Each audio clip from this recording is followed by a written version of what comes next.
বহুল প্রচলিত আছে একটি গল্প।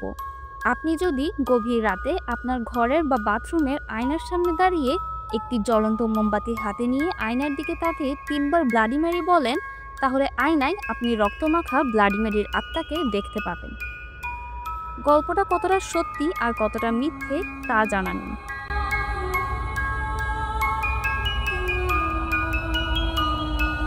ইংল্যান্ডের রাজা অষ্টম হেনরি ও তার প্রথম স্ত্রী ক্যাথরিনের একমাত্র সন্তান ম্যারি। তার জন্মের পর ছেলে সন্তান না হওয়ায় ক্যাথরিনকে তালাক দেয় স্বামী হেনরি। পরবর্তীতে হেনরি ক্যাথরিনেরই আরেক বান্ধবীকে দ্বিতীয় বিবাহ করেন এবং সেই ঘরেও তার আরেকটি কন্যা সন্তান জন্ম নেয়, যার নাম রাখা হয় এলিজাবেথ। রাজা হেনরি তার দ্বিতীয় কন্যাকেই সবচেয়ে বেশি ভালোবাসতেন এবং তাকেই ইংল্যান্ডের পরবর্তী রানী হিসেবে দেখতে চেয়েছিলেন।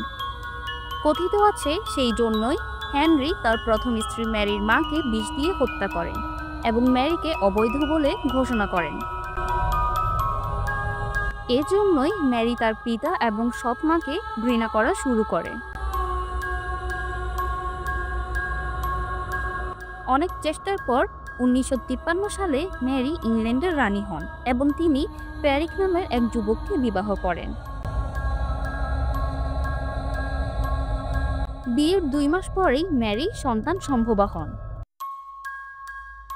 কিন্তু এখানেও তাকে নিয়ে চলে ষড়যন্ত্র। গুঞ্জন শুরু হয় ম্যারি আসলে সন্তান ধারণে নাটক করছেন, কারণ তার সৎ মা তার নামে কুৎসা রটিয়েছিল যে তার ঋতুচক্র স্বাভাবিক নয়, সুতরাং তিনি সন্তান ধারণ করতে অক্ষম।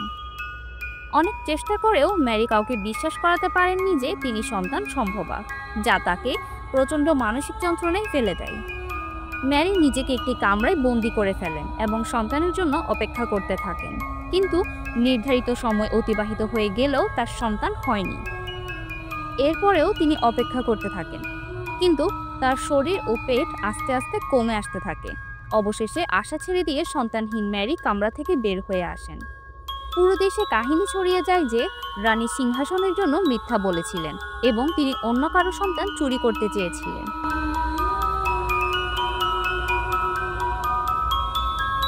দুর্ভাগ্য যেন পিছুই ছাড়ছিল না ম্যারি। সে সময়ে ইংল্যান্ডে ক্যাথলিক এবং প্রতিবাদীদের মধ্যে দ্বন্দ্ব চলছিল এবং ম্যারি সেই বিষয়ে রাগান্বিত হয়ে এমন একটি বিল পাশ করেন যার ফলে তিনি প্রায় ২৮৩ প্রতিবাদীকে পুড়িয়ে মারেন। ফলে তার নাম হয়ে যায় কুখ্যাত ব্লাডি মেরি। পরবর্তীতে ম্যারি আবারও সন্তান সম্ভবা হন, তবে এইবার তাকে তার স্বামীও বিশ্বাস করেন না। ফলস্বরূপ এইবারেও তার সন্তান হয় না। অবশেষে প্রচণ্ড শারীরিক ও মানসিক যন্ত্রণা নিয়ে ১৫৫৮ সালে মাত্র ৪২ বছর বয়সে ম্যারি মারা যান, তবে থেকে যায় তার নাম।